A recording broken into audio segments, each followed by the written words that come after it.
যশোর সদর উপজেলা পরিষদের নির্বাচনকে সামনে রেখে সাংবাদিকদের সাথে মতবিনিময় করেছেন চেয়ারম্যান পদপ্রার্থী তৌহিদ চাকলাদার ফন্টু।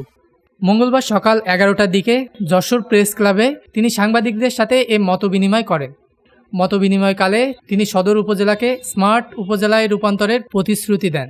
তৌহিদ চাকলাদার ফন্টু বলেন, গ্রাম হবে শহর। প্রধানমন্ত্রীর এই ভীষণ বাস্তবায়নের পাশাপাশি রাস্তাঘাট সহ সকল উন্নয়ন কাজ স্বচ্ছতার সাথে বাস্তবায়ন ও বেকারদের কর্মসংস্থান সৃষ্টির জন্য তিনি উদ্যোগ গ্রহণ করবেন। তৌহিদ চাকলাদার ফন্টু আরও বলেন, উপজেলায় অনেক উন্নয়ন বাকি রয়েছে। নির্বাচিত হলে সে উন্নয়নের গতি আবারও ফিরে আনার প্রতিশ্রুতি দিয়ে তিনি উপজেলাবাসীর কাছে ভোট প্রার্থনা করেন। নির্বাচনে বিজয়ী হলে তিনি যশোরে যানজট, মাদক, চাঁদাবাজ, চোর ডাকাত ও কিশোর গ্যাংয়ের উপদ্রব নির্মূলে ভূমিকা রাখবেন বলেও জানান। সাংবাদিকদের মধ্যে বক্তব্য দেন যশোর সংবাদপত্র পরিষদের সভাপতি একরাম উদ্দৌলা ও প্রেস ক্লাবের সভাপতি জাহিদ হাসান টুকুন। ডেস্ক নিউজ, দৈনিক রানা।